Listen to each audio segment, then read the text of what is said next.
നിങ്ങളുടെ വരുന്ന എക്സാമിന് വളരെയധികം ഫലപ്രദമാകുന്ന, നന്നായി നോക്കിയിട്ട് പോകേണ്ട അല്ലെങ്കിൽ ആ വിധത്തിൽ ചിന്തിച്ചു പോകേണ്ട ഒരു പ്രധാനപ്പെട്ട കാര്യമാണ് ഞാൻ ഇന്ന് നിങ്ങൾക്ക് മുന്നിൽ ഡിസ്കസ് ചെയ്യാനായിട്ട് പോകുന്നത്. നമുക്ക് വളരെ വാസ്റ്റ് ആയിട്ടുള്ള ഒരു സിലബസ് ആണ് പഠിക്കാനുള്ളത്. എന്താ എവിടെന്നാ ചോദിക്കാന്ന് പോലും പറയാൻ പറ്റാത്ത വിധത്തിലാണ് ചോദ്യങ്ങൾ തയ്യാറാക്കപ്പെടാറുള്ളത്. മിക്ക പരീക്ഷകളിലും ആവർത്തിച്ച് വരുന്ന രണ്ട് പ്രധാനപ്പെട്ട ടോപ്പിക്കുകളാണ് ഇതൊക്കെ. പരീക്ഷകൾ മാറുന്നതനുസരിച്ച് നമ്മൾ നമ്മുടെ പഠനക്രമങ്ങളെയും എന്ത് ചെയ്യുക, മാറ്റിയെടുക്കുക. ഒരിക്കലും ഒരു സർക്കാർ ജോലി എന്നത് സ്വപ്നമായി മാത്രം നിങ്ങൾ നിലനിർത്തരുത്. അതെൻ്റെ ഒരു ആവശ്യമാണ്, എനിക്കത് നേടണം. എൻ്റെ ചുറ്റുപാടുകളോടുള്ളതിനോട് എനിക്കൊരു മറുപടി പറയണം. എന്നെ വേദനിപ്പിക്കുന്ന എൻ്റെ അനുഭവങ്ങളോട് എനിക്ക് കൃത്യമായൊരു മറുപടി പറയണം. ഹലോ, നമസ്കാരം. എല്ലാവർക്കും സൈലം PSCയിലേക്ക് സ്വാഗതം. ഇപ്പം നമ്മളെവിടെ നിൽക്കുന്നതെന്ന് നിങ്ങൾക്ക് കിട്ടിയിട്ടുണ്ടാവും അല്ലേ? എൻ്റെ പിന്നിൽ കാണുന്ന ഈ ഒരു ചിത്രം നമ്മുടെ അഞ്ചുതെങ്ങ് കോട്ടയുടെ ചിത്രമാണ് അല്ലെ? അതായത് നമ്മുടെ കേരള PSC പരീക്ഷയെ സംബന്ധിച്ചിടത്തോളം ആവർത്തിച്ച് വരുന്ന ചോദ്യങ്ങളിൽ നിങ്ങൾ എപ്പോഴും കാണാറുള്ള കുറേയധികം യുദ്ധങ്ങളിൽ ഒന്നാണ് അഞ്ചുതെങ്ങ് കലാപവും ആറ്റിങ്ങൽ കലാപവും ഒക്കെ അല്ലെ? അതായത് കേരളത്തിൽ ബ്രിട്ടീഷുകാർക്കെതിരെ നടന്ന ആദ്യ കലാപമായിരുന്നു അഞ്ചുതെങ്ങ് കലാപം. അതിലൊരു സംശയവുമില്ല അല്ലെ? അതുപോലെ തന്നെ കേരളത്തിൽ ബ്രിട്ടീഷുകാർക്കെതിരെ നടന്ന ആദ്യത്തെ സംഘടിത കലാപമായിരുന്നു ആറ്റിങ്ങൽ കലാപമെന്നും പറയാറുണ്ട്. എപ്പോഴും മിക്ക പരീക്ഷകളിലും ആവർത്തിച്ച് വരുന്ന രണ്ട് പ്രധാനപ്പെട്ട ടോപ്പിക്കുകളാണ് ഇതൊക്കെ, അഞ്ചുതെങ്ങ് കലാപവും ആറ്റിങ്ങൽ കലാപവും.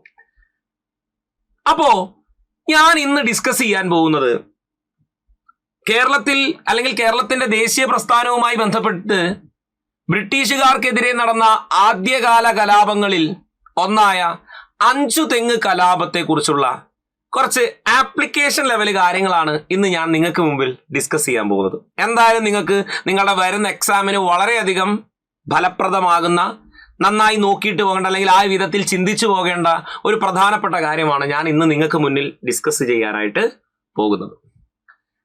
അപ്പോ നമ്മൾ ഈ അഞ്ചുതെങ്ങ് കലാപത്തെ കുറിച്ച് പറയുമ്പോൾ നമുക്കറിയാം, ബ്രിട്ടീഷുകാർക്കെതിരെ നമ്മുടെ കേരളത്തിൽ നടന്നിട്ടുള്ള ആദ്യ കലാപമായിരുന്നു 1697 അഞ്ചുതെങ്ങ് കലാപം എന്നുള്ളതിൽ നിങ്ങൾക്കൊരു സംശയവുമില്ല. 1697 അഞ്ചുതെങ്ങ് കലാപം നടക്കുന്നത് അല്ലെ?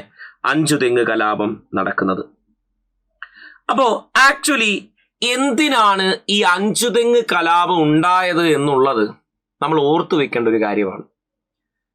അതായത് 1697 ഈ അഞ്ചുതെങ്ങ് പ്രദേശം, അതായത് ഈ അഞ്ചുതെങ്ങ് കോട്ട നിൽക്കുന്നത് ഈ ഒരു സ്ഥലം കണ്ടാൽ നമുക്കറിയാം, ഇത് തികച്ചും ഒരു തീരദേശ മേഖലയാണ്. കടലുമായി വളരെയധികം ചേർന്ന് കിടക്കുന്ന ഒരു മണൽ പ്രദേശം തന്നെയാണ് ഇത് ഈ അഞ്ചുതെങ്ങ് എന്ന് പറയുന്ന മേഖല. അതായത് അന്നത്തെ വേണാട് രാജവംശത്തിന് കീഴിലുണ്ടായിരുന്ന ആറ്റിങ്ങൽ കുലത്തിലെ അധികാര മേഖലയിൽ ഉണ്ടായിരുന്ന ഒരു സ്ഥലമായിരുന്നു നമ്മുടെ അഞ്ചുതെങ്ങ് എന്ന് പറയുന്ന സ്ഥലം. ഈ അഞ്ചുതെങ്ങ് എന്ന് പറയുന്ന സ്ഥലത്തിന് കുറേയധികം പ്രത്യേകതയുണ്ട്. അതായത് എന്തിന് അഞ്ചുതെങ്ങിൽ ഇങ്ങനെ ഒരു കോട്ട ബ്രിട്ടീഷുകാർ പണി കഴിപ്പിച്ചു എന്നുള്ളത് വളരെ പ്രസക്തമായൊരു ചോദ്യമാണ്, ശരിയല്ലേ? എന്തിനായിരിക്കാം ബ്രിട്ടീഷുകാർ നമ്മുടെ അഞ്ചുതെങ്ങിൽ ഇങ്ങനെ ഒരു കോട്ട പണിഞ്ഞത് എന്നുള്ളത് വളരെ പ്രസക്തമായൊരു കാര്യമാണ്. കാര്യം, അഞ്ചുതെങ്ങ് കലാപത്തെ കുറിച്ച് പറഞ്ഞു കഴിഞ്ഞാൽ നോക്കൂ, ഇംഗ്ലീഷ് ഈസ്റ്റ് ഇന്ത്യ കമ്പനിക്കെതിരെ നടന്ന ആദ്യ കലാപമായിരുന്നു 1697 അഞ്ചുതെങ്ങ് കലാപം. ഈ ഒരു കലാപത്തിലേക്ക് നമ്മൾ പോകുമ്പോൾ നമ്മളിവിടെ കേൾക്കുന്ന കുറച്ച് ഇമ്പോർട്ടൻ്റ് ആയിട്ടുള്ള ഡേറ്റുകൾ ഉണ്ട്. അതിലൊന്ന് 1684 എന്ന ഡേറ്റാണ്. അതായത് 1684 ഒരു വ്യവസായശാല നിർമ്മിക്കാനായിട്ട് ഈ പ്രദേശത്ത്, ആ പ്രദേശത്തിന്റെ അധികാരമുണ്ടായിരുന്ന ആറ്റിങ്ങൽ റാണി ബ്രിട്ടീഷുകാർക്ക് അവസരം കൊടുക്കുന്നു. 1684 നമ്മുടെ ഈ പറയുന്ന അഞ്ചുതെങ്ങിൽ ഒരു മണൽ പ്രദേശം നൽകിയിട്ട് അവിടെ നിങ്ങൾ നിങ്ങളുടേതാവശ്യമായിട്ടുള്ള വ്യവസായം ചെയ്തുകൊള്ളൂ എന്നുള്ള ഒരു അനുമതി അന്നത്തെ ആറ്റിങ്ങൽ റാണി ബ്രിട്ടീഷുകാർക്ക് കൊടുക്കുന്നു. അങ്ങനെ അവിടുത്തെ പ്രാദേശിക വ്യവസായികളും അവിടുത്തെ കർഷകരുമായി സമന്വയിച്ചുകൊണ്ട് നമ്മുടെ ബ്രിട്ടീഷുകാർ അവിടെ മനോഹരമായ വ്യവസായം സംരംഭങ്ങൾ ഇങ്ങനെ പതിയെ പതിയെ പതിയെ വളർത്തി വന്ന സമയത്ത് ബ്രിട്ടീഷുകാർക്ക് വല്ലാത്തൊരാഗ്രഹം, ഇത് നല്ല സ്ഥലമാണ്, സാധനങ്ങൾ കൊണ്ടുവരാനും കൊണ്ടുപോകാനും ഒക്കെ തീരപ്രദേശവുമായി ചേർന്ന് കിടക്കുന്ന ഒരു സ്ഥലമായതുകൊണ്ട് വളരെ സൗകര്യപ്രദമായൊരു ഇടമാണ്. പക്ഷേ നമ്മളിങ്ങനെ വ്യാപാരം ചെയ്തിട്ടും നമ്മുടെ സാധനങ്ങളൊക്കെ സൂക്ഷിക്കാനും നമ്മളുടെ വ്യവസായികൾക്കോ നമ്മുടെ സൈനികർക്കോ ഒക്കെ നിൽക്കാനുമായിട്ടുള്ള സ്ഥലമൊന്നും ഇവിടെ ഇല്ലല്ലോ. എന്നാ പോയി ആറ്റിങ്ങൽ റാണിയെ ഒന്ന് കണ്ടേക്കാം എന്നുള്ളൊരു ആഗ്രഹം ബ്രിട്ടീഷുകാർക്ക് വരുന്നു. അങ്ങനെ 1690 അവിടെ ഒരു കോട്ട കെട്ടിക്കോട്ടെ എന്ന് ചോദിക്കാൻ വേണ്ടി ആറ്റിങ്ങൽ റാണിയെ കാണാനായിട്ട് ജോൺ ബ്രാബോൺ എന്ന് പറയുന്ന ഒരു ബ്രിട്ടീഷ് ഉദ്യോഗസ്ഥന്റെ നേതൃത്വത്തിലുള്ള സംഘം അവിടെ എത്തി ആറ്റിങ്ങൽ റാണിയിൽ നിന്നും അനുമതി നേടിയെടുത്തു 1690. അങ്ങനെ അവിടെ ഒരു കോട്ടയ്ക്കുള്ള അനുമതി ആറ്റിങ്ങൽ റാണി ആർക്ക് കൊടുത്തു? ഈ പറയുന്ന ബ്രിട്ടീഷുകാർക്ക് കൊടുത്തു. അങ്ങനെ കോട്ടയ്ക്കുള്ള അനുമതി നേടിക്കൊടുത്ത ഒരു ബ്രിട്ടീഷ് സൈനിക ഉദ്യോഗസ്ഥനായിരുന്നു ജോൺ ബ്രാബോൺ എന്ന് പറയുന്നത്. ജോൺ ബ്രാബോൺ ആയിരുന്നു ഇങ്ങനെ ഒരു അനുമതി നമ്മുടെ ബ്രിട്ടീഷുകാർക്ക് നേടിയെടുത്തു കൊടുത്തത്. അങ്ങനെ 1690 ആറ്റിങ്ങൽ റാണി പറഞ്ഞത് കേട്ട് ആറ്റിങ്ങൽ റാണിക്ക് ചെറുതായിട്ട് പാരിതോഷികങ്ങളൊക്കെ ഇടയ്ക്കിടയ്ക്ക് കൊണ്ട് കൊടുത്ത് ആ ഒരു ആനുകൂല്യം നമ്മുടെ ബ്രിട്ടീഷുകാര് നേടിയെടുത്തു. അങ്ങനെ നീണ്ട 5 വർഷത്തെ പണികൾക്ക് ശേഷം നമ്മുടെ 1695 ഞാൻ ഈ കാണിച്ച അഞ്ചുതെങ്ങ് കോട്ടയുടെ പണികൾ അവർ പൂർത്തീകരിച്ചു. കടലിനോട് ചേർന്ന് തന്നെ നിൽക്കുന്ന, എത്രയും വേഗം വ്യവസായ ഉൽപ്പന്നങ്ങൾ കയറ്റുമതി ചെയ്യാനും ഇറക്കുമതി ചെയ്യാനും ഉൽപ്പന്നങ്ങൾ ശേഖരിക്കാനും ഒക്കെ പറ്റുന്ന വിധത്തിലുള്ള ഒരു പ്രധാനപ്പെട്ട നയതന്ത്ര കേന്ദ്രമായി അങ്ങനെ 1695 നമ്മുടെ അഞ്ചുതെങ്ങ് കോട്ടയുടെ പണികൾ ആര് പൂർത്തീകരിച്ചു? ബ്രിട്ടീഷുകാർ പൂർത്തീകരിച്ചു. അപ്പോൾ ഇവിടെ നമ്മൾ കേട്ട 3 പ്രധാനപ്പെട്ട ഇയറുകൾ എന്ന് പറഞ്ഞാൽ, ഒന്ന് 1684 എന്നൊരു ഡേറ്റ് ആണ്. 1684 അല്ലെ? അവിടെ കേൾക്കുന്ന കാര്യം എന്ന് പറഞ്ഞാൽ വ്യാവസായിക അനുമതി എന്നത് തന്നെയാണ്. വ്യാവസായിക അനുമതി എന്നതാണ് ഇവിടെ നമ്മൾ കേൾക്കുന്നത്, വ്യാവസായിക അനുമതി. അത് കഴിഞ്ഞാൽ 1690 ആറ്റിങ്ങൽ റാണിയിൽ നിന്നും കോട്ട കെട്ടാനുള്ള കോട്ടയ്ക്കുള്ള അനുമതി നേടിയെടുത്തു. കോട്ടയ്ക്കുള്ള അനുമതി നേടിയെടുത്തു എന്ന് നമ്മൾ പറഞ്ഞു. കോട്ടയ്ക്കുള്ള അനുമതി നേടിയെടുത്തു എന്ന് നമ്മൾ പറഞ്ഞു. അത് കഴിഞ്ഞ് നമ്മൾ കേൾക്കുന്നത് 1695 അഞ്ചുതെങ്ങ് കോട്ടയുടെ പണികൾ പൂർത്തീകരിച്ചു. അഞ്ചുതെങ്ങ് കോട്ടയുടെ പണികൾ പൂർത്തീകരിച്ചു. ഇത്രയും കാരണമാണ് നമ്മൾ കേട്ടത് അല്ലെ? അതായത് വളരെ ഇമ്പോർട്ടന്റ് ആണ് മക്കളെ. ഏത് ഈ 1684, 1690, 1695 എന്നിങ്ങനെ പറയുന്ന ഈ 3 വർഷങ്ങൾ നമ്മളെ സംബന്ധിച്ചിടത്തോളം വളരെ ഇമ്പോർട്ടന്റ് ആണ് എക്സാമിന്.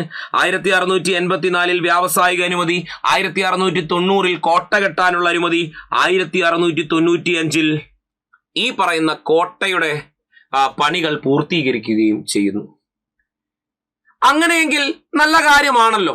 മറ്റ് വ്യവസായികളെ പോലെ തന്നെ ബ്രിട്ടീഷുകാർക്ക് സൗകര്യപ്രദമായിട്ട് അവർക്ക് നിൽക്കാനും അവരുടെ ഉൽപ്പന്നങ്ങൾ ശേഖരിച്ചു വയ്ക്കാനും അവരുടെ പ്രധാനപ്പെട്ട ഉദ്യോഗസ്ഥരെ നിലനിർത്താനും ഒക്കെ പറ്റുന്നൊരു പ്രധാനപ്പെട്ട കേന്ദ്രമായിട്ട് അങ്ങനെ അഞ്ചുതെങ്ങ് കോട്ട ഇങ്ങനെ വിലസി നിൽക്കുകയാണ്.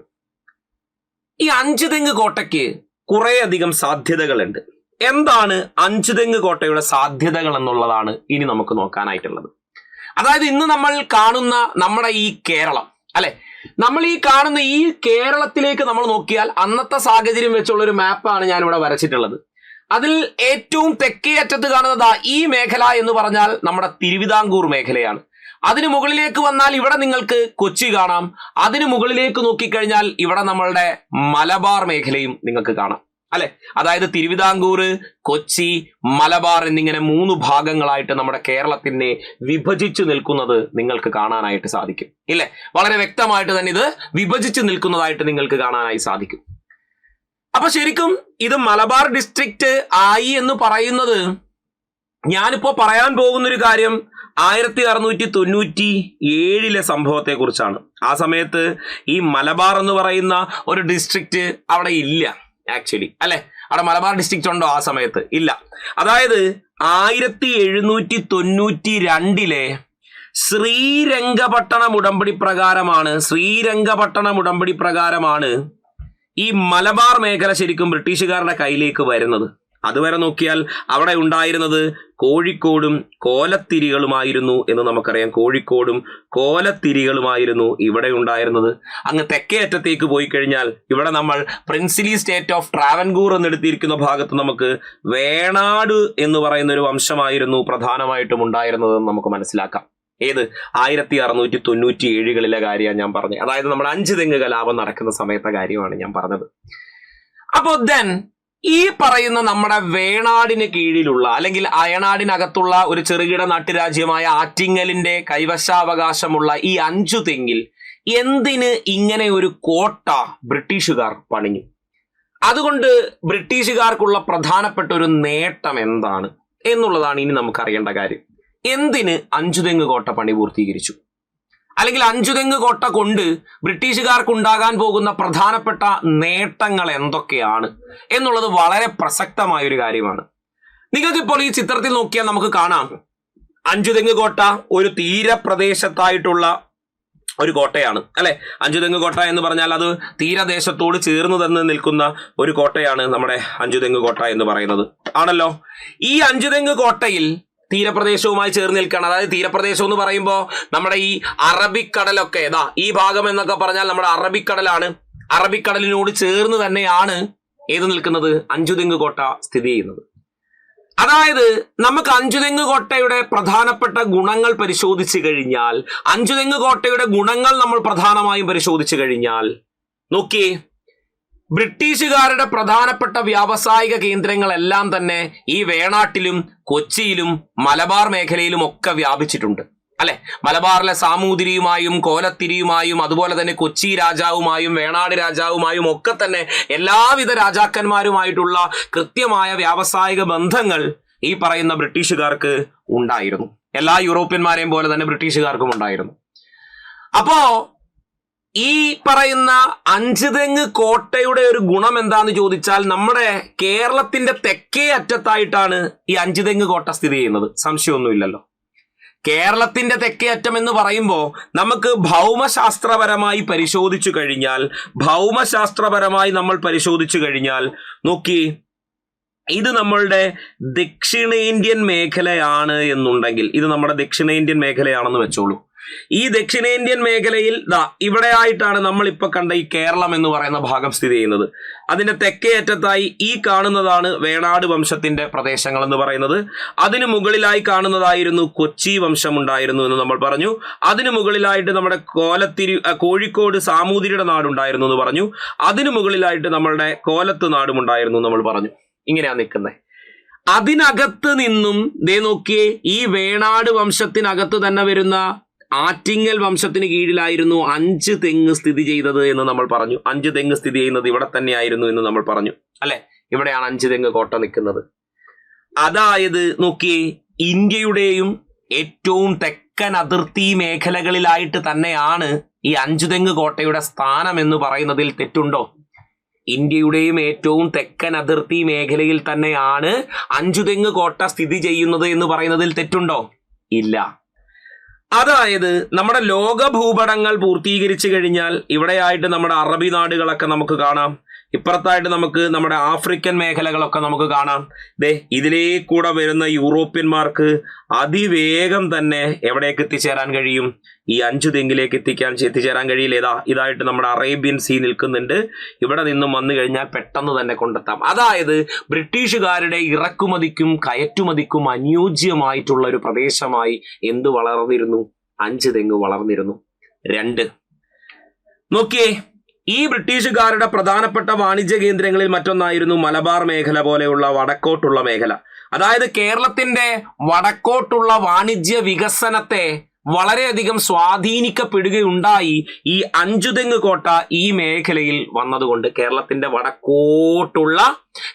വടക്കോട്ടുള്ള വാണിജ്യ വികസനത്തിന് ബ്രിട്ടീഷുകാരെ ഏറെ സഹായിച്ചിട്ടുണ്ട് എന്ത്? ഈ പറയുന്ന 5 തെങ്ങ് കോട്ട. പിന്നീട് ബ്രിട്ടീഷുകാര് പുറത്തു നിന്നുമൊക്കെ വരുമ്പോൾ അവരുടെ പ്രധാനപ്പെട്ട ആയുധങ്ങൾ ശേഖരിക്കുന്ന ഒരു ആയുധ പുരകൾ കൂടിയായി എന്ത് മാറിയിട്ടുണ്ടായിരുന്നു? ഈ 5 തെങ്ങ് കോട്ട മാറി. അതായത് എന്തുകൊണ്ടും ദക്ഷിണേന്ത്യൻ മേഖലയിലെ ബ്രിട്ടീഷുകാരുടെ പ്രധാനപ്പെട്ട ഒരു നയതന്ത്ര കേന്ദ്രമായി പിൽക്കാലത്ത് 5 തെങ്ങ് വളരുകയുണ്ടായി. അതായത് അഞ്ചുതെങ്ങ് നിൽക്കുന്ന അഞ്ചുതെങ്ങ് കോട്ടയും അവിടുത്തെ വാണിജ്യ വികസനവും ബ്രിട്ടീഷുകാരെ സംബന്ധിച്ചിടത്തോളം ബോംബെ കഴിഞ്ഞാൽ അവരുടെ അറബിക്കടലിന് തീരത്തുള്ള മറ്റൊരു പ്രധാനപ്പെട്ട നയതന്ത്ര കേന്ദ്രമായ അഞ്ചുതെങ്ങ് വളർന്നു എന്നത് നമുക്ക് പ്രസക്തമായി ഓർത്തുവെക്കേണ്ടതാണ്. ഇവിടെയായി ബോംബെ ഉണ്ടെങ്കിൽ ബോംബെ കഴിഞ്ഞാൽ ഈ പറയുന്ന അഞ്ചുതെങ്ങ് ബ്രിട്ടീഷുകാരുടെ പ്രധാനപ്പെട്ട നയതന്ത്ര കേന്ദ്രമായി വളർന്നിരുന്നു. ആയതിനാൽ അവരെന്ത് ചെയ്തു? ആറ്റിങ്ങൽ റാണിക്ക് ഇടയ്ക്കിടയ്ക്ക് കൊണ്ടുപോയി ചില പാരിതോഷികങ്ങളും സമ്മാനങ്ങളും ഒക്കെ കൊടുത്ത്, റാണിയേ വലിയ സന്തോഷമുണ്ട്, റാണി ഇന്ന് ആകെ സന്തോഷമായിട്ടിരിക്കണല്ലോ, ഞങ്ങൾ കുറച്ച് സമ്മാനങ്ങളൊക്കെ റാണിക്ക് കൊണ്ടുവന്ന് തന്നിട്ടുണ്ട്, ഈ സമ്മാനങ്ങളൊക്കെ എടുത്തു വെച്ചിട്ട് നാട്ടിലെ കുരുമുളക് വ്യവസായവുമായി ഞങ്ങൾക്ക് കുറച്ച് താല്പര്യമുണ്ട്, അതിനുള്ള വാണിജ്യ സൗകര്യങ്ങൾ കൂടി റാണി ഞങ്ങൾക്ക് തരണമെന്ന് പറഞ്ഞു. അങ്ങനെ ഇടയ്ക്കിടയ്ക്ക് റാണിക്ക് സമ്മാനമൊക്കെ കൊണ്ടുകൊടുത്ത് റാണിയെ സോപ്പിട്ട് ബ്രിട്ടീഷുകാര് അവര് നിശ്ചയിക്കുന്ന വിലയ്ക്ക് കുരുമുളക് അവിടുത്തെ കർഷകർ കൊടുക്കണമെന്നുള്ളൊരു ഗതിയിലേക്ക് റാണിയുടെ പ്രഖ്യാപനം കൊണ്ടെത്തിച്ചു. റാണി പറഞ്ഞു, ബ്രിട്ടീഷുകാർ നിശ്ചയിക്കുന്ന വിലയ്ക്ക് അഞ്ചുതെങ്ങ് ആറ്റിങ്ങൽ മേഖലയിലുള്ള കർഷകർ ബ്രിട്ടീഷുകാർക്ക് തന്നെ കുരുമുളക് വിൽക്കണമെന്നുള്ളൊരവസ്ഥ വന്നു. അപ്പൊ ബ്രിട്ടീഷുകാർക്ക് വില തീരുമാനിക്കാം, അവർക്ക് ലാഭമുള്ള രീതിയിൽ അതിന്റെ വിലകൾ തീരുമാനിക്കാം. അങ്ങനെ ക്രമേണ അവിടുത്തെ കർഷക സമൂഹത്തെ ഈ വിധത്തിൽ ബ്രിട്ടീഷുകാർ ചൂഷണത്തിനിരയാക്കി. അതിനെതിരെയായിരുന്നു 1697 അവിടുത്തെ കർഷക കുടിയാന്മാർ സംഘടിച്ചുകൊണ്ട് നടത്തിയ കലാപമായിരുന്നു 1697 അഞ്ചുതെങ്ങ് കലാപം. അതായത് നമ്മളിവിടെ അഞ്ചുതെങ്ങ് കലാപത്തെ കുറിച്ച് പഠിക്കുമ്പോൾ നമ്മളിവിടെ ഫോക്കസ് ചെയ്തിരിക്കുന്ന കാര്യങ്ങൾ എന്ന് പറഞ്ഞാൽ, നോക്കി, അഞ്ചുതെങ്ങ് കലാപം നമ്മൾ പഠിക്കുന്ന സമയത്ത് നമ്മൾ ആദ്യം പറഞ്ഞത് എന്താണ്? ബ്രിട്ടീഷുകാർക്കെതിരെ നടന്ന ബ്രിട്ടീഷുകാർക്ക് എതിരെ നടന്ന ആദ്യ കലാപം ബ്രിട്ടീഷുകാർക്കെതിരെ നടന്ന ആദ്യ കലാപമായിരുന്നു ഇത് എന്നുള്ളതിൽ സംശയമില്ല. ഉണ്ടോ? ബ്രിട്ടീഷുകാർക്കെതിരെ നടന്ന ആദ്യ കലാപമായിരുന്നു ഇത്. ഇനി രണ്ടാമതായി ഞാൻ പറഞ്ഞത് എങ്ങനെ ഈ കലാപം ഉണ്ടായി എന്ന് ചോദിച്ചാൽ അതിന്റെ മൂലകാരണം 1684 ലഭിച്ച വാണിജ്യാധികാരം, അതിനുശേഷം 1690 ലഭിച്ച കോട്ടയുടെ അനുമതി, ജോൺ ബ്രാബോൺ കോട്ടയുടെ അനുമതി വാങ്ങിയെടുത്തു എന്ന് നമ്മൾ പറഞ്ഞു. അത് കഴിഞ്ഞ് നമ്മൾ പറഞ്ഞത് 1695 കോട്ടയുടെ പണികൾ പൂർത്തീകരിച്ചു എന്നാണ് നമ്മൾ പറഞ്ഞത്. അങ്ങനെ ബ്രിട്ടീഷുകാരുടെ ദക്ഷിണേന്ത്യയിലെ പ്രധാനപ്പെട്ട കോട്ടയായ അഞ്ചുതെങ്ങ് വളർന്നു എന്ന് നമ്മൾ മനസ്സിലാക്കി. അത് കഴിഞ്ഞ് ഞാൻ പറഞ്ഞ പോയിന്റ് എന്ന് പറഞ്ഞാൽ എന്തുകൊണ്ട് ഈ കോട്ട ഒരു പ്രധാന കേന്ദ്രമായി വികസിച്ചു എന്നുള്ളതായിരുന്നു നമ്മൾ പറഞ്ഞത്. എന്തൊക്കെയായിരുന്നു?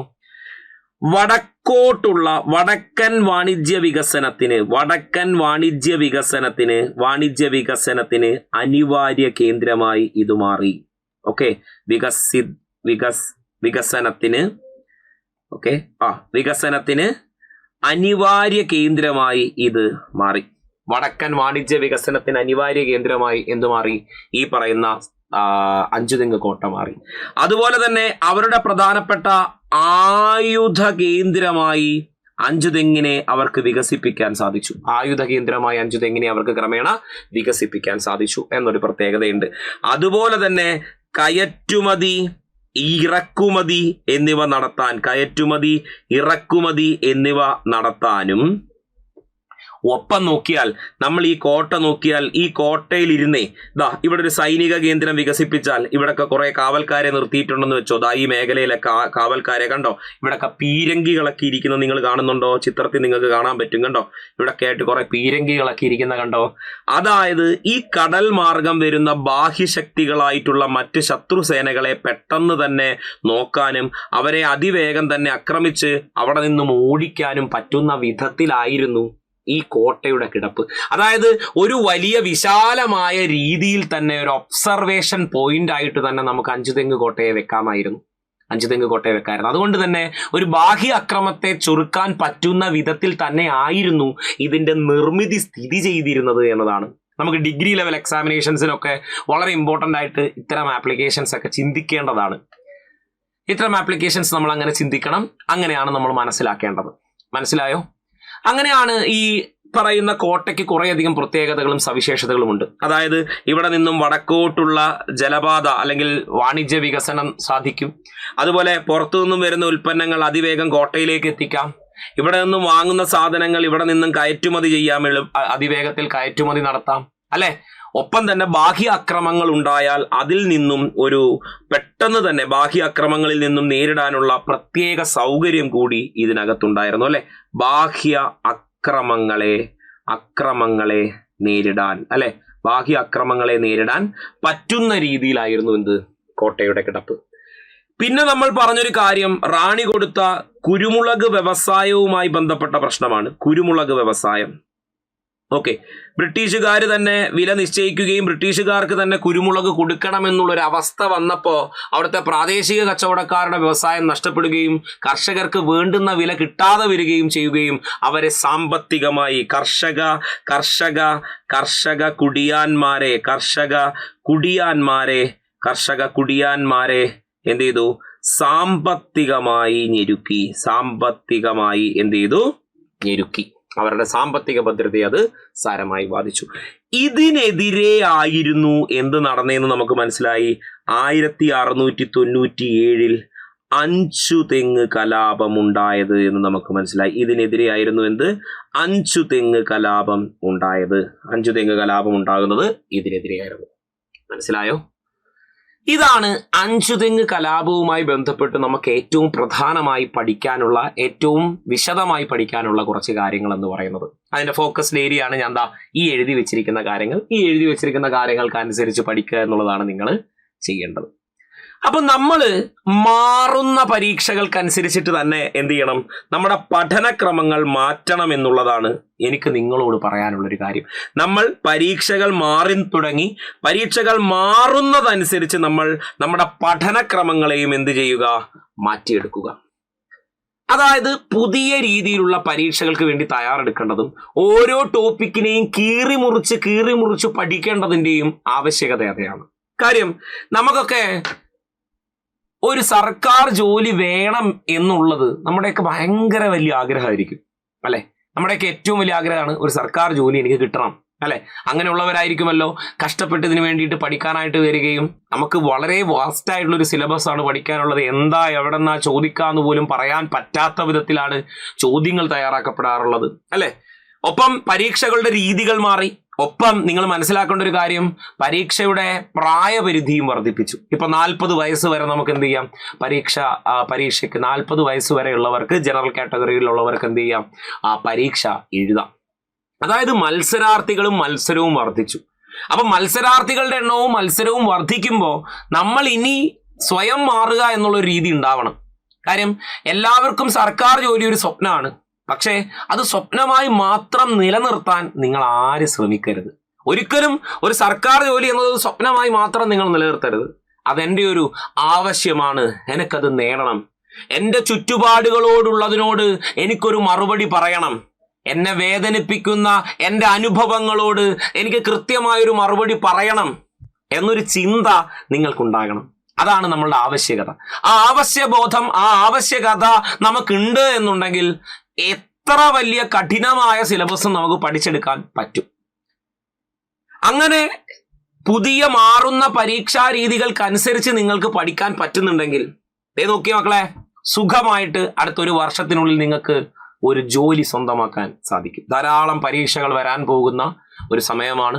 ഇപ്പൊ കുറേയധികം പരീക്ഷകൾ വന്നിട്ടുണ്ട്, ഇനിയും കുറെ പരീക്ഷകൾ വരാനുണ്ട്, ഇനിയും നോട്ടിഫിക്കേഷനുകൾ വരാൻ നിൽക്കുന്ന കുറേയധികം പരീക്ഷകളുണ്ട്. അത് 10th ലെവലും 12th ലെവലും ഒക്കെ ധാരാളം വരാനായിട്ടിരിക്കുന്നുണ്ട്. അപ്പോ പരീക്ഷകളെ അറിഞ്ഞു പഠിക്കുക എന്നുള്ളൊരു രീതി നിങ്ങൾ ഉണ്ടാക്കണം. ഇപ്പൊ തന്നെ ഞാൻ അഞ്ചുതെങ്ങ് കലാപത്തെ പല വിധത്തിൽ അതിന്റെ ജോഗ്രഫിക്കലി, അതിന്റെ പൊളിറ്റിക്കൽ സാധ്യത എന്താണ്, അതിന്റെ എക്കണോമിക്കൽ സാധ്യത എന്താണ്, അതിന്റെ സാമ്പത്തികവും സാമൂഹികവും ഭരണപരവുമായിട്ടുള്ള സാധ്യതകൾ എന്തൊക്കെയാണ് എന്നാണ് ഞാൻ നിങ്ങൾക്കിപ്പോൾ ഇന്നത്തെ ഈ ഒരു സെഷനിൽ പറഞ്ഞു തന്നിട്ടുണ്ടായിരുന്നത്. അപ്പോൾ ആ വിധത്തിലേക്ക് നിങ്ങൾ നിങ്ങളുടെ പഠനത്തെ മാറ്റുക എന്നുള്ളതാണ് നിങ്ങൾക്ക് ചെയ്യാൻ പറ്റുന്നത്. ഇനി നമുക്കറിയാം, ഇപ്പോഴത്തെ പരീക്ഷകളിൽ നമ്മൾ ഏറ്റവും അധികം ശ്രദ്ധിക്കേണ്ട, അല്ലെങ്കിൽ നമ്മൾ ഏറ്റവും അധികം കോൺസെൻട്രേറ്റ് ചെയ്യുന്ന ടോപ്പിക്കുകൾ എന്ന് പറഞ്ഞാൽ ഇപ്പോൾ മലയാളം, ഇംഗ്ലീഷ്, മാത്സ് തുടങ്ങിയ വിഷയങ്ങളൊക്കെ നമുക്ക് വളരെയധികം ശ്രദ്ധിച്ചു പഠിക്കേണ്ടതായിട്ടുണ്ട്, അല്ലെ? ഒരു പക്ഷേ നിങ്ങൾക്ക് GK ഒക്കെ നന്നായി അറിയാം. ഇപ്പം ഒരു ഏകദേശം ഒരു പരീക്ഷാ സിലബസിന്റെ 50% മാർക്കും ഉള്ളത് മലയാളം, ഇംഗ്ലീഷ്, മാത്സ് പോലെയുള്ള വിഷയങ്ങൾക്കാണ് അല്ലെ. അപ്പോ കുറെ കാലങ്ങളായി പ്രിപ്പയർ ചെയ്യുന്നുണ്ട് എനിക്ക്, പക്ഷെ എന്നിട്ടും മാത്സും ഇംഗ്ലീഷും മലയാളവും ഒക്കെ തറവായിട്ട് പഠിക്കാൻ പറ്റിയിട്ടില്ല എന്നൊരു തോന്നലൊക്കെ നിങ്ങൾക്ക് ഉണ്ട് എന്നുണ്ടെങ്കിൽ നമുക്കറിയാം സൈലം എപ്പോഴും നിങ്ങളോടൊപ്പം നിൽക്കാറുള്ളത് നിങ്ങളുടെ അവസ്ഥകളെ മനസ്സിലാക്കിയാണ്. കാര്യം ഒരു സർക്കാർ ഉദ്യോഗത്തിന് വേണ്ടി ശ്രമിക്കുന്ന ഒരു ഉദ്യോഗാർത്ഥിയുടെ അവസ്ഥകൾ എന്ന് പറയുന്നത് കൃത്യമായി നമുക്കറിയാം. കുറേയധികം പ്രതിസന്ധികളിലൂടെയും കഷ്ടപ്പാടുകളിലൂടെയും ഒക്കെ കടന്നു വരുന്നവരാണ് ഒട്ടുമിക്ക അല്ല ബഹുഭൂരിപക്ഷ സർക്കാർ ഉദ്യോഗത്തിന് വേണ്ടി ശ്രമിക്കുന്ന ഉദ്യോഗാർത്ഥികൾ. അതുകൊണ്ട് തന്നെ നിങ്ങളുടെ പോക്കറ്റിലെ പൈസയൊക്കെ കൃത്യമായി നോക്കിയാണ് നമ്മൾ എപ്പോഴും നമ്മുടെ കോഴ്സുകളിലും ഫീസുകളും ഒക്കെ നിങ്ങൾക്ക് തരാറുള്ളത്. അതായത് ഫീസ് ഇത്തിരി കുറഞ്ഞാലും കോഴ്സിനകത്തെ കണ്ടന്റുകൾ എപ്പോഴും നിങ്ങൾക്ക് മാക്സിമം നമ്മൾ തരാറുണ്ട്. നമ്മുടെ മുൻകാല വിദ്യാർത്ഥികൾക്കും ഉദ്യോഗാർത്ഥികൾക്കും ഒക്കെ അത് കൃത്യമായി അറിയാം അല്ലെ. അപ്പോൾ നിങ്ങൾക്കിനി മലയാളം, ഇംഗ്ലീഷ്, മാത്സ് തുടങ്ങിയ വിഷയങ്ങൾ കുറച്ച് കാര്യമായിട്ട് പഠിക്കണമെന്നുണ്ടെങ്കിൽ നമുക്കറിയാം നമ്മുടെ സൈലത്തിന്റെ ഒരു ഹിറ്റ് ബാച്ചായിരുന്നു MEM ബാച്ച്. ഇപ്പോൾ ഒരെണ്ണം കഴിഞ്ഞു. ആ MEM ബാച്ചിന്റെ രണ്ടാമത്തെ ബാച്ച് MEM 2.0 നമ്മൾ ഉടനെ തന്നെ നമ്മൾ ഈ വരുന്ന ഏപ്രിൽ 6 ആരംഭിക്കാൻ പോകുന്നുണ്ട് കേട്ടോ. ഏപ്രിൽ 6 നമ്മുടെ MEM ബാച്ചിന്റെ ക്ലാസ്സുകൾ ആരംഭിക്കുന്നുണ്ട്. നമ്മുടെ പ്രിയപ്പെട്ട ഫാരിസ് സാറ്, ഇസ്മയിൽ സാറ്, അതുപോലെ നമ്മുടെ Sajimol miss, Ajmal sir, Sumi miss തുടങ്ങിയവരെല്ലാവരും തന്നെ ഈ ബാച്ചിൽ നിങ്ങളോടൊപ്പം ഉണ്ടാവും. നിങ്ങളുടെ മാത്സ്, ഇംഗ്ലീഷ്, മലയാളം എന്നീ വിഷയങ്ങൾ നിങ്ങളെ ലഘൂകരിച്ച് അടിപൊളിയാക്കാനായിട്ട് ഈ ബാച്ച് നമ്മുടെ 2.0 MEM 2.0 നമ്മുടെ ഫസ്റ്റ് ബാച്ചിന്റെ സക്സസ്ഫുൾ മൂവിന് ശേഷം നമ്മൾ രണ്ടാമത്തെ ബാച്ച് ലോഞ്ച് ചെയ്യാണ്. ഏപ്രിൽ 2026 ഏപ്രിൽ 6 നമ്മുടെ ബാച്ച് സ്റ്റാർട്ട് ചെയ്യുന്നത്. കോഴ്സ് ഫീസ് എന്ന് പറഞ്ഞാൽ എപ്പോഴും പറയും പോലെ തന്നെ 799 രൂപ മാത്രമായിരിക്കും കോഴ്സ് ഫീസ് എന്ന് പറയുന്നത്. അപ്പോൾ എത്രയും വേഗം എന്ത് ചെയ്യുക, ഈ ബാച്ചിലേക്ക് ജോയിൻ ചെയ്യാൻ താല്പര്യമുള്ളവർ ജോയിൻ ചെയ്യുക. നമ്മുടെ എൻക്വയറിക്ക് വേണ്ടിയിട്ടുള്ള നമ്പർ കൊടുത്തിട്ടുണ്ട് അല്ലെ, 9995 സിമ്പിൾ. ഓക്കെ, അപ്പൊ അതിലേക്ക് ജോയിൻ ചെയ്യാൻ താല്പര്യമുള്ളവർ ജോയിൻ ചെയ്യുക. കോഴ്സ് വാലിഡിറ്റി 10 months ആണ്. 10 മാസം നിങ്ങൾക്ക് സുഖമായിട്ടിരുന്ന് പഠിച്ചാൽ തീർക്കാവുന്ന സൂപ്പർ സിലബസുകളാണ് MEM, അതായത് മലയാളം, ഇംഗ്ലീഷ്, മാത്സ് 2.0 ബാച്ച് ആണ് MEM ബാച്ച് 2.0 നമ്മൾ സ്റ്റാർട്ട് ചെയ്യുന്നുണ്ട്. അപ്പോൾ ഏപ്രിൽ 6 ഡേറ്റ് മറക്കണ്ട. ഇനി അതുപോലെ നമുക്ക് അപ്കമിങ് ആയിട്ട് വരുന്ന എല്ലാവരും അപ്ലൈ ചെയ്തു, പക്ഷെ ഞാൻ ഇതുവരെ പഠിച്ചു തുടങ്ങിയിട്ടില്ല എന്ന് പറയുന്ന ഡിഗ്രിക്കാർക്ക് വരെ അപ്ലൈ ചെയ്യാൻ പറ്റുന്ന ഒരു LGS ലെവൽ പരീക്ഷ വിളിച്ചിരുന്നു. കമ്പനി ബോർഡ് LGS അല്ലെ. അപ്പോ കമ്പനി ബോർഡ് LGS ബാച്ചിന്റെ ഒരു ക്രാഷ് ബാച്ച് കൂടി നമ്മൾ ഇനി സ്റ്റാർട്ട് ചെയ്യുന്നുണ്ട്. അത് ഏപ്രിൽ 20 ആരംഭിക്കുന്നത്. നിങ്ങളുടെ പരീക്ഷ എന്നാണോ അന്ന് വരെ നിങ്ങൾക്ക് ഈ ബാച്ച് നിങ്ങൾക്ക് സ്വന്തമായി ഉപയോഗിക്കാം. അപ്പൊ ഈ വരുന്ന ഏപ്രിൽ 2026 ഏപ്രിൽ 20 നമ്മുടെ അടുത്ത ബാച്ച് കമ്പനി ബോർഡ് LGSന്റെ ഒരു ക്രാഷ് ബാച്ച് കൂടി നമ്മൾ സ്റ്റാർട്ട് ചെയ്യുന്നുണ്ട്. എക്സാമിന് വേണ്ടുന്ന ഏറ്റവും ക്രൂഷ്യൽ ആയിട്ടുള്ള ടോപ്പിക്കുകൾ എങ്ങനെ നമുക്ക് അതിവേഗം പഠിച്ചു തീർക്കാം, അതനുസരിച്ച് നിങ്ങളുടെ എക്സാം പീരീഡ് വരെ ഏറ്റവും പ്രധാനപ്പെട്ട ടോപ്പിക്കുകളെല്ലാം തന്നെ എടുക്കുന്ന നമ്മുടെ ഒരു ക്രാഷ് ബാച്ച് നമുക്ക് ഉടനെ വരുന്നുണ്ട്. അത് ഏപ്രിൽ 20 നമ്മുടെ ബാച്ച്. അതുപോലെ നമുക്കറിയാം ഇനി അപ്കമിങ് ആയിട്ട് ധാരാളം പരീക്ഷകൾ, അത് 10th ലെവൽ 12th ലെവൽ പോലെയുള്ള ധാരാളം പരീക്ഷകൾ ഇനിയും നോട്ടിഫിക്കേഷൻ ആയിട്ടിരിക്കുന്നുണ്ട്.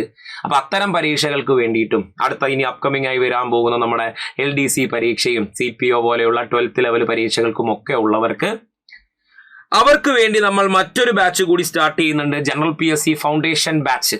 വിജയകരമായ നമ്മുടെ 3 ബാച്ചുകൾക്ക് ശേഷം നമ്മുടെ 4ാം ബാച്ച് കൂടി നമ്മൾ ആരംഭിക്കുന്നു. അപ്പോൾ ഫൗണ്ടേഷൻ ബാച്ച് 4.0 നമ്മൾ ഏപ്രിൽ 10 ആരംഭിക്കുന്നു. 1 വർഷം വാലിഡിറ്റി ഉള്ള കോഴ്സാണ്. ഏപ്രിൽ 10 നമ്മുടെ ജനറൽ ഫൗണ്ടേഷൻ ബാച്ച് 4.0 3 ബാച്ചുകൾ സക്സസ്ഫുള്ളി റണ്ണാക്കി നമ്മൾ എല്ലാം കൃത്യമായി തീർത്ത് നമ്മുടെ 4ാമത്തെ അടുത്ത ബാച്ച് കൂടി നമ്മൾ ഇപ്പോൾ ലോഞ്ച് ചെയ്യുകയാണ്. എത്രയും വേഗം നിങ്ങൾ ഈ ബാച്ച് ഫില്ലാവുന്നതിന് മുമ്പ് നിങ്ങളുടെ സ്ലോട്ടുകൾ ബുക്ക് ചെയ്യുക. കോഴ്സ് ഫീസ് 1499 രൂപയാണ്. 1 വർഷത്തേക്കുള്ള ഫീസ് 1499 രൂപയായിരിക്കും ഫൗണ്ടേഷൻ ബാച്ചിൽ. അതുപോലെ തന്നെ കമ്പനി ബോർഡ് LGS ബാച്ചിന് 999 രൂപയാണ്. പരീക്ഷ വരെ ആയിരിക്കും വാലിഡിറ്റി. ക്രാഷ് ബാച്ചാണ് ഉള്ളത്. പിന്നീടുള്ളത് MEM ആണ്. 799 രൂപയാണ് MEM മലയാളം, ഇംഗ്ലീഷ്, മാത്സ് 2.0 ബാച്ചാണ്. അപ്പോൾ അതിലും ജോയിൻ ചെയ്യാൻ താല്പര്യമുള്ളവർ ജോയിൻ ചെയ്യുക. ഒപ്പം എനിക്ക് നിങ്ങളോട് പറയാനുള്ളത് പരീക്ഷകളെ അറിഞ്ഞു പഠിക്കാനായി ശ്രമിക്കുക. ഇന്ന് ഞാൻ പറഞ്ഞ കാര്യം 5 തെങ്ങ് കലാപത്തെ കുറിച്ചാണെങ്കിൽ ഇനി നമുക്ക് പഠിക്കാനുള്ള ഒരു കാര്യം എന്ന് പറഞ്ഞാൽ ആറ്റിങ്ങൽ കലാപമാണ്. 1721 ആറ്റിങ്ങൽ കലാപം. അഞ്ചുതെങ്ങ് കലാപത്തിന്റെ ഒരു തുടർച്ച എന്ന പോലെ തന്നെ നമുക്ക് വേണമെങ്കിൽ ആരെ പറയാം? ആറ്റിങ്ങൽ കലാപത്തെ പറയാം. അപ്പോൾ ആറ്റിങ്ങൽ കലാപം എന്ന് പറഞ്ഞാൽ ബ്രിട്ടീഷുകാർക്കെതിരെ നടന്നിട്ടുള്ള ആദ്യത്തെ സംഘടിത കലാപമായിരുന്നു ആറ്റിങ്ങൽ കലാപം എന്ന് ഓർത്തിരിക്കുക. 1721 നടന്ന ആറ്റിങ്ങൽ കലാപം ബ്രിട്ടീഷുകാർക്കെതിരെ നടന്ന ആദ്യത്തെ സംഘടിത കലാപമായിരുന്നു. അപ്പോൾ ആറ്റിങ്ങൽ കലാപത്തിന്റെ കൂടുതൽ വിശേഷങ്ങളും അതിന്റെ ആപ്ലിക്കേഷൻ കാര്യങ്ങളുമായിട്ട് നമുക്ക് മറ്റൊരു മനോഹരമായ വീഡിയോയിൽ കാണാം. തൽക്കാലം ഞാനിപ്പോൾ വൈൻഡപ്പ് ചെയ്യാണ്. അപ്പൊ എല്ലാവരും പറഞ്ഞതുപോലെ പെട്ടെന്ന് തന്നെ ഉചിതമായ തീരുമാനങ്ങൾ പെട്ടെന്ന് എടുത്തുകൊള്ളൂ. നിങ്ങളുടെ സ്വപ്നങ്ങൾ എത്രയും വേഗം നിങ്ങൾക്ക് സാധ്യമാകട്ടെ. All the very best. Thank you. By.